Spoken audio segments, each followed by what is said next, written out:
Hello, everyone, to another episode of the Ken Matias Sports Podcast, episode 20 already. Wow, I can't believe I've had basically 19 to 20 guests on this show. I have another wonderful guest with me. I have Cam Iasimone, a sports anchor that was from the Johnston area, I believe, and he moved out to Missouri to go work at a station out there, correct? Yes, sir. If you want to feel free, tell the people who you are and what your experience is. And please, I do want to say before you start, feel free to subscribe to Cam's Corner. He's had wonderful guests in the industry, and he's definitely a young, upcoming broadcaster, journalist, and anchor. Go ahead. Yeah, Ken, I appreciate you having me on, man. I love doing these podcasts that are intertwined back at home. I wish I had my gear hooked up right now. I had some technical difficulties, No but worries. um, but yeah, Cam's Corner. I started my own podcast in my sophomore year of college, and I don't want to say it skyrocketed because it really didn't. It's not like it's a popular podcast like part To of my me, it team. is. Yeah, I guess. I mean, like in the Rhode Island area, it helped me out a ton as Hmm. far as networking, connecting, and all that stuff. So, I'm very fortunate to have all the guests that I've had on, to my friends, to mentors, to athletes, professional athletes, broadcasters, whoever you name it. I've had a bunch of different people in the sports industry come on, and a lot of love too. Everyone's super, super supportive, and from like episode one to now, I can just see the growth as far as me being an interviewer, being able to go in front of the camera and just speak and have a collective mindset, if that makes sense. Because starting out, I was just kind of reading off of my script and reading off the questions that I had, and it was kind of like robotic, similar to how I felt like I started as an anchor because I never really wanted to be an anchor. I wanted to do play by play, and but as I talked about before we started, when I first started off in school, it's like they told me your writing is only going to help you become a better Hmm. broadcaster. Broadcasting is only going to help you become a better reporter and anchor, and that's only going to help you become a better interviewer or whatever it is. So all these things in the sports industry are intertwined, and that's what I learned on pretty early and been leaning on ever since. So everything's about reps. We talked about that. So I've been just trying to stay consistent with everything I do. But I appreciate you for having me on. Yeah, no worries. I mean, if you want to talk about your gig, obviously you recently moved out to Missouri as a sports anchor. Tell the folks how that is from moving from home to basically the middle of nowhere where you basically know nobody. Yeah, I mean, you mentioned it. I'm from Johnston, Rhode Island. Lived there my entire life. This is my first time really being by myself. I never lived down at college. I did for a little bit for like a semester and a half. But it was still like it's only 40 minutes down the street. So I went to the University of Rhode Island, studied sports media, got a bachelor's degree in that, and um, the first time I didn't really know what I wanted to do getting into school. I knew I wanted to do sports, but I didn't really know if it was going to be broadcasting or anchoring or writing, whatever it was. I love the game of basketball. That's what really drew me um to do this in sports is just basketball. And I guess like one day or well, a lot of my friends always told me that I was like good at impersonating like cartoons and like stupid stuff like that. And I had like a knack for just imitating stuff. So I always said, "Oh, I want to be like a voice actor or like a voiceover for like something." And then I didn't know really how to go about it. It was just kind of like a stupid idea. Not that it was stupid, but I was like, I want to actually make a like living with sports because that was my passion. So they were like, why don't you do like broadcasting or like public address or something that you're using your voice for Hmm. and make it into sports? And I was like, okay, like that's a start. And then the podcast started coming, and then all the ideas from my friends that all came off the ground, and I was doing that.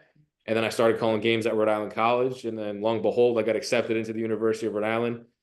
That summer, I had my internship with the Sports Hub. I've seen you had some of the hosts on your show as Oh, well, great guys. Matt McCarthy and Yeah. um, Barf, like Nick Cattles. I've had a yeah, few. those guys were awesome. I mean, Yeah. I didn't really talk to them as much because I was one of them. I was a little nervous too. It was my first ever internship, so I didn't really know how to go about stuff and how to network. But those guys were great. I mean, they kind of even made my passion for wanting to work in sports even like grow even more, just because of the people that they would have in the studio. Like I remember one time, I tell a story all the time. Like uh, they were moving their studio to Waltham. Yeah, Yeah, I've actually been there on an interview, but it was for another gig. yeah. See, like I've never been to the new one. My internship, Been to the new studio. Nice, yeah, very nice, very, it very looked nice. awesome.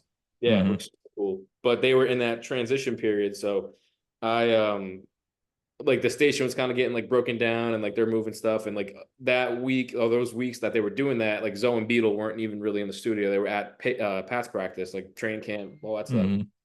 Hmm. So but they had some people coming in for like live reads and like like ad reads and whatnot. And Matthew Slater walks in and like there was like a cornhole set where all like the old desks were.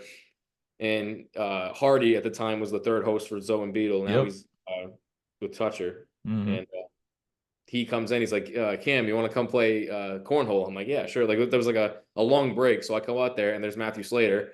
And then I was his partner for cornhole. And we're just like That's throwing a awesome. beanbag around at the Sports Up studio. I was like, I would never would have thought I'd be doing this at, I was like 18, 19, and Yeah. no, almost 20. But still, like that kind of just sparked everything. And then URI was doing broadcasting and really, really wanted to do play by play. And then once graduation came, I realized like it's hard to get those freelance gigs and really start as a play by play guy. I mean, all the people that I've interviewed, they really, really like grinded as far as like the lower end sports, like not lower end sports, but just like easier to kind of call games Hmm. because it's not as big of an attraction. Like there's so many baseball teams. There's like single A, double A, triple A. There's minor, Rookie there's ball. Yeah. rookie ball, exactly. You name it. There's so many different leagues for baseball. Like lacrosse, soccer. There's not that those sports aren't credited. It's just easier to get those gigs because not as many people want Hmm. it, like basketball or football. Um, and stuff like that. So I didn't really want to go that route. I kind of wanted to, I mean, I did get a lot of reps in with different sports and I thought I had enough to do that. And obviously I didn't. So I had a lot of reps with anchoring and reporting. And that's what kind of got me this job in Missouri with KSN TV.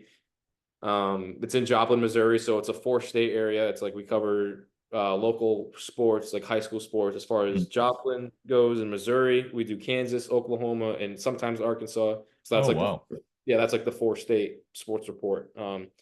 I haven't gone out to Arkansas yet. I don't think I've been to Oklahoma. I've been to Kansas and Missouri, obviously, but it's definitely new. Like I had an internship with the news station back at home too, so it's like kind of the experience that they talk about when you're applying for these jobs. And I would love to.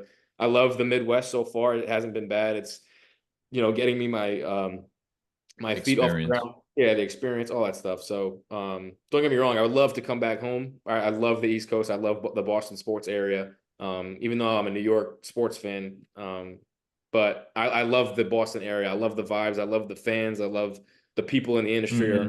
So this is just the start of my journey. So I'm excited to see where it takes me. That's awesome to hear. I mean, you did bring up, was it the WPRI gig? Yeah, so that was If an if internship. if you want to talk about that, because I actually made a good connection last year. I was doing a game for the Newport Daily News. Talked to this gentleman, Will Richmond. He wanted me to do games and stuff. I did one game last year, long story short. So it was like a rainy, I think, Saturday, and all of a sudden I meet Derwin Worrell from you Yep. guys from Channel 12. Super duper nice guy. Got his phone number, probably talked to him a little bit, yada yada yada. I still text him from here and there. And he's like, "Yeah, I just started at 12. I moved away from I think my girl and my kid for a little bit. I was out in Colorado." And I was like, wow. Like Mm. this guy's super down to earth. And he's like, "Yeah, I'm just new. I started or whatever it was." But yeah, talk about your gig. Sorry. It Yeah, no. So that was probably the same time I was started about my. September last year. Yeah, when I met him. Okay, so yeah, mine I started in like May. Oh, okay. Yeah, so he was still new. Hmm. But when I came on, it was so Maury Hirsch-Gordon was the director. Yep. I can't remember how long he was there. I'm pretty sure it was like 7 years or something like He that. was So there for a while because he interviewed my dad because he was at some place and I met him years ago. And he interviewed my dad because he was doing like a Portugal game, whatever. We were out at some local restaurant bar and he was there with a smaller person. I'm not trying to offend anybody. It was a smaller gentleman and kind of caught my, I'm like, oh, the guy from 12's here. So I met him and he interviewed my dad. My dad made the newscast, but go for it. Sorry. yeah, no, Maury's a great guy. Yeah, he Yeah, actually nice guy.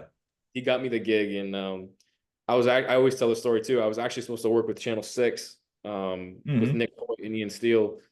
They would always be down at URI games. So my junior year, when I was trying to get acclimated and go around the sports scene and meet as many people as possible, I would always see Nick at basketball games, and I would always see Ian at football games. So um, I don't know how like their schedule was or who would go to shoot what, but like any game I would see them at, I would just say, hey, like, how's it going? And because they would see some clips from Cam's Corner. So like that all goes back to like how the Yeah. podcast helped me out so much. Yeah.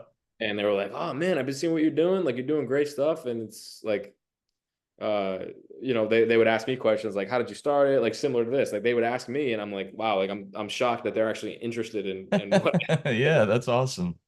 as a student. But long story short, I was supposed to intern with them. They ended up like cutting their internship program for some reason, and then I was kind of out for an internship for the summer. But at the same time, I was working on a documentary for my coach from high school, Dan Mazzulla, who's Joe Oh, Mazzulla's. which I want to touch Yeah, on at some point before the end of this. yeah, we can for sure talk about that. But Yeah. that was when I was working on it, and like it was a tough time too. It was tough going through some of those interviews of people crying and stuff. And Yeah.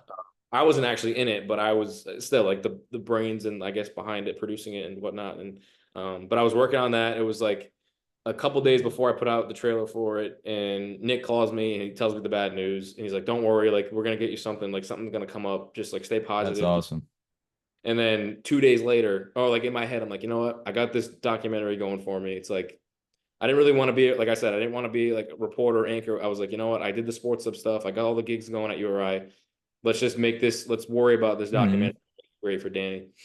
I put the trailer out, and it got like amazing hit, like reviews, hits, whatnot. They plugged it on the sports hub when they were talking to Joe, and then Maury calls me like a day or like even that day. I can't remember exactly when, but it was for sure that week. And he was like, "Yeah, I was talking to Nick. Like, saw what you're doing with the documentary and the podcast and the things and everything, and we want to bring you on." And like that just made my week. I was like, I got a Yeah. job this summer. That's This awesome. pulled out, and this is like a big deal in like the Rhode Island area. And I didn't do it for myself. I did it for Dan and for his family. So like all this stuff was just Mhm. happening so fast. So I was like, all right, let's do it. Let's finish this documentary and have a summer. So yeah, 12. I mean, Taylor Beagley, who was the director for a while, I don't know where Sam, she's. I think, moved up the ladder according to Yeah, Derwin. He's giving Sam, me the 411 insights, I'm pretty sure.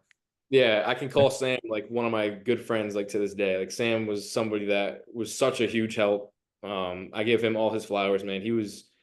I made sure I was with him at everything. Anytime he would text me and say, Cam, we're gonna do Pat stuff. Even if I had like my actual job in the summer where I didn't get paid to do 12, I got college Yeah, credit. it's an intern. Yeah, it's an internship. So when my job would schedule me on, because it was kind of like an on-call Hmm. job.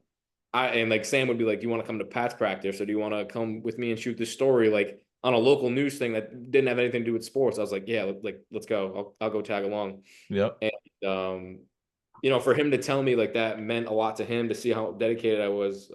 It meant a lot to me. It meant a lot to me because it like somebody of higher up that went through all these obstacles and did what I'm doing right now and starting in a small local market, and to work his way up to now he's the director. It's like Hmm. it puts it into perspective. Like anything's possible. You just put your best foot forward. You be a good person. Like stuff's gonna happen. So I can call him, text him whenever I need to, if I need advice or if I need help with something, or just to talk, because he's like, honestly, I could say one of my good friends now to this day, and I'm super grateful for him, for Taylor, even Derwin too. Derwin was still getting acclimated. Super nice guy.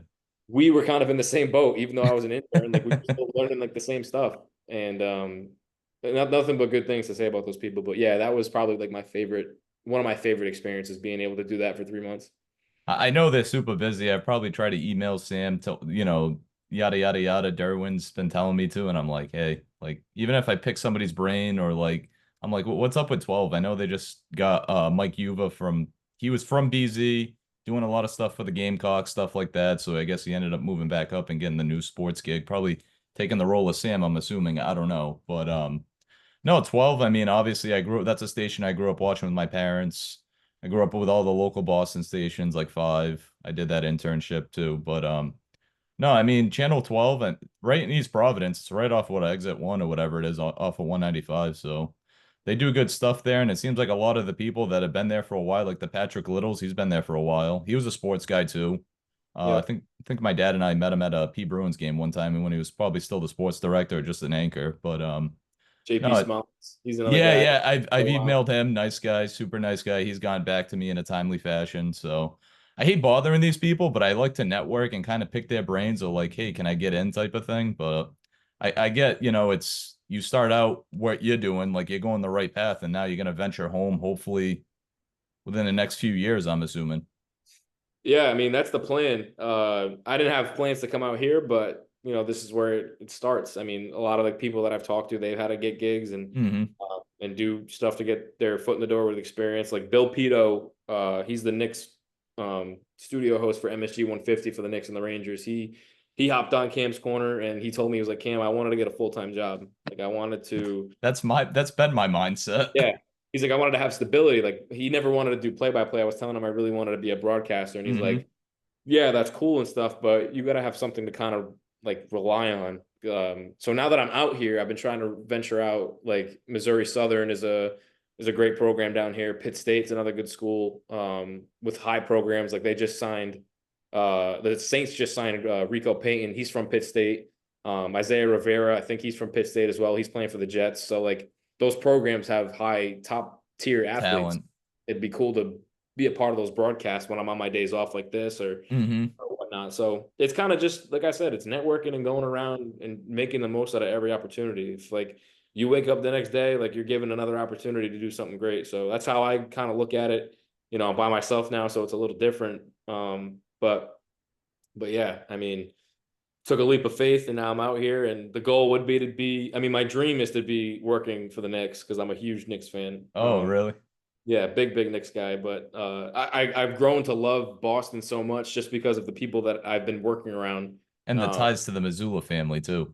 right, I was just gonna Yeah. say like rooting for Joe every night is just like incredible. I always tell my friends if he was in like Detroit or Sacramento, wherever, like in the NBA, You'd still root for him. I'd be a fan of wherever he's at. So, but to be in Boston, to be close to home, that's pretty special.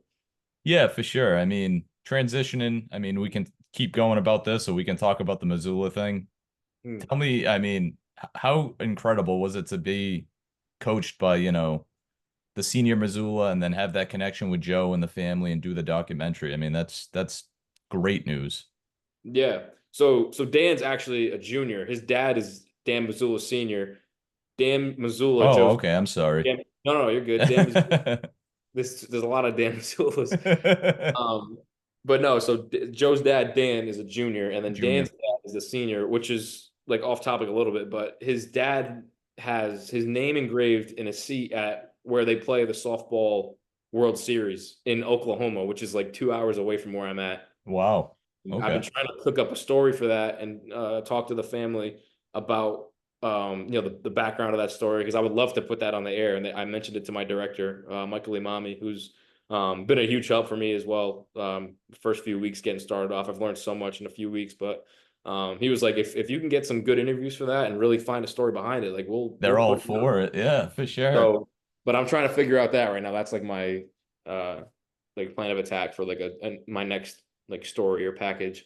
But yeah, for as far as Dan goes, I mean, man, like I don't even know where to start. Like I talk about him every day of my life, honestly, or when I was home. Now it's different because I'm here and no one really even knows Who who Joe Dan is, is. I mean, yeah. they know Or Dan, Joe, yeah. but they know Joe because of the NBA. But it's not like how it is back home. I mean, I'm sure Hmm. being around Rhode Island, like everyone's always talking about him.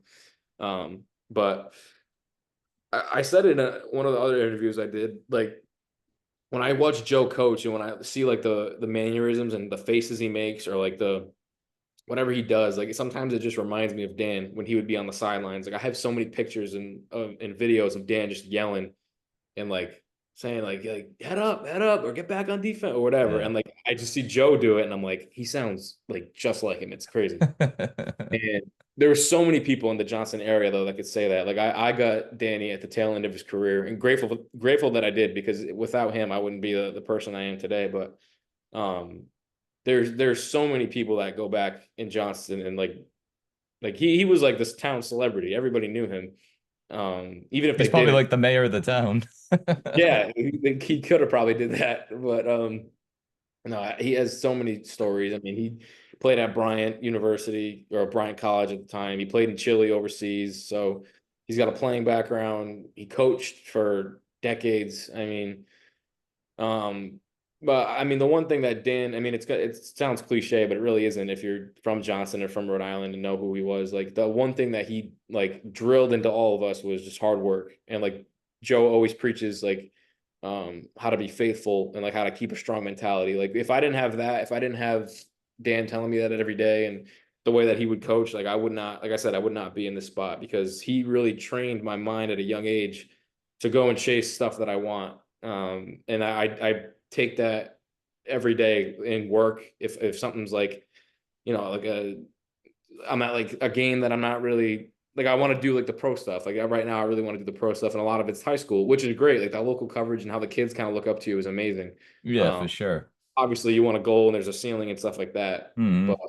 appreciating the little things and like having that mindset that I talked about all goes back to what Dan preached when I was young. So, um, yeah, that's really like what that was kind of like the passion behind making that documentary was just knowing that like he'd be proud of what I'm trying to accomplish as far as my teammates, the people around him, his family, because he was such a big family guy.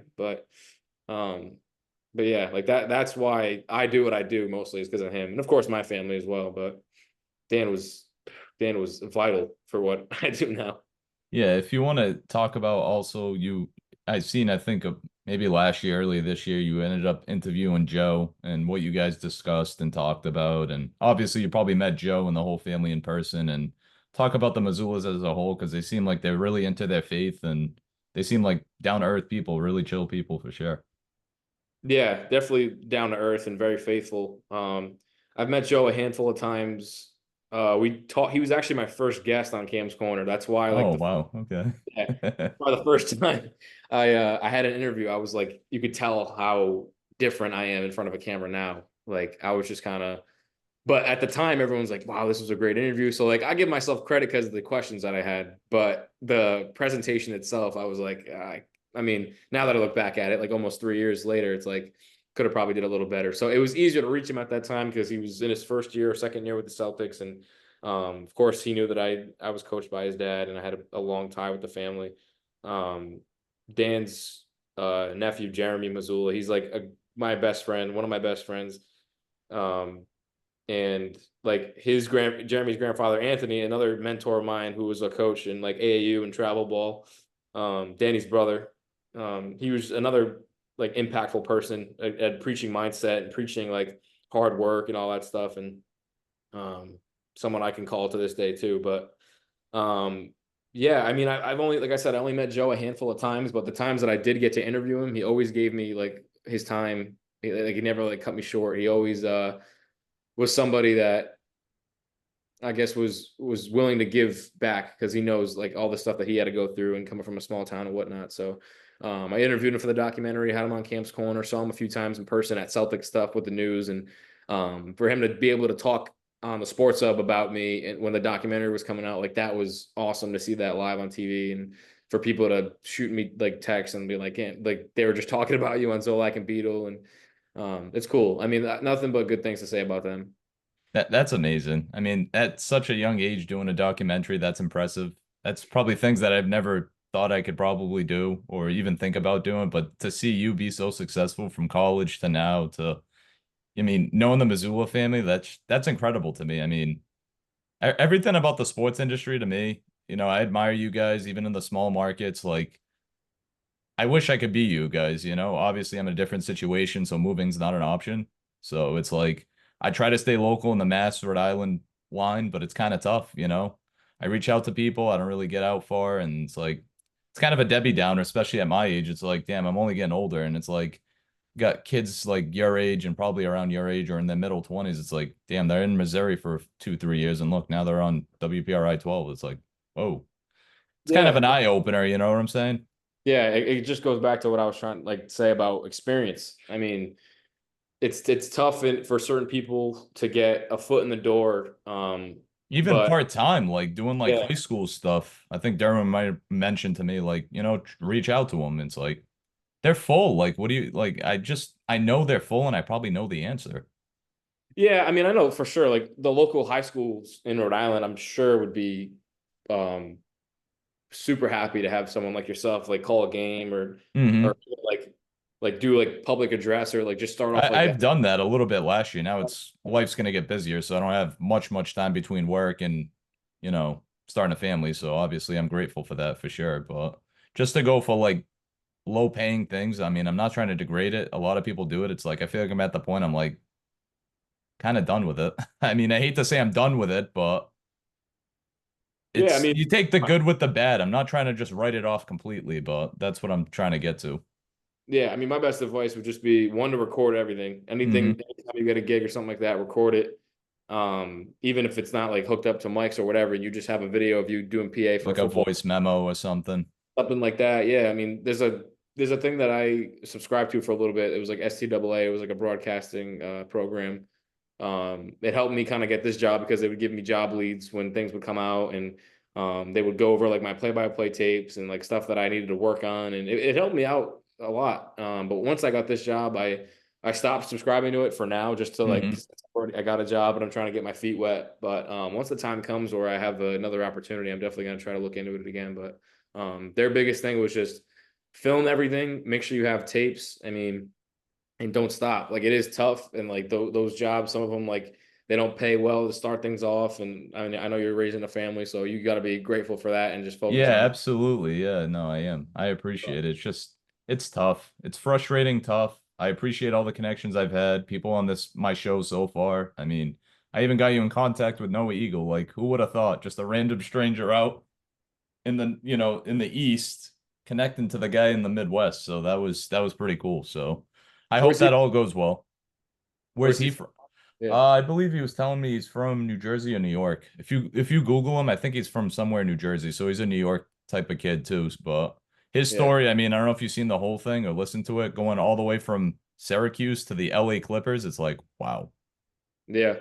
No, I That know. that blew my mind. I mean, wow. Like obviously Ian Eagle is a very famous broadcaster for many, many years. And I'd love to have him on too. I did reach out to Noah, but he said, yeah, now's not the time. I'm like, yeah, with season starting, football season, but I mean, it's just I never thought I'd probably talk to him. I mean, it wasn't because of the Olympics, but we talked prior to the Olympics, and I probably hit him up on Twitter last year, this year, whatever it was, and just kind of got that connection with him. Yeah, no, that's the name of the game. This connection, reaching out. Like I never would have thought I would have the broadcasters and people that I've had on, and For sure. like Matt Murphy is the play-by-play guy for the Sixers, and I've been talking with him a lot, just trying to keep a connection Hmm. For with my stuff, sure. like stuff like that. Like it's good, it's organic, and like I said, you're a good person, and if you just work hard and you continue to do it every day, like good stuff's gonna happen. I know it sounds cliche, but like you look back and like 2 years is a long time, but in retrospect, like it might not be. It Mhm. might be just the right amount of time you need to elevate whatever you're trying to do. So, if you have a strong mindset and a strong passion for it, I would just say just keep doing it and just to see like where it takes you. Because if you stop, like you quit, like then you're obviously like that ceiling's not there because you're not Yeah. doing it anymore. But you keep I mean, getting it every day as much as you can. Like the only good thing is gonna happen out of it.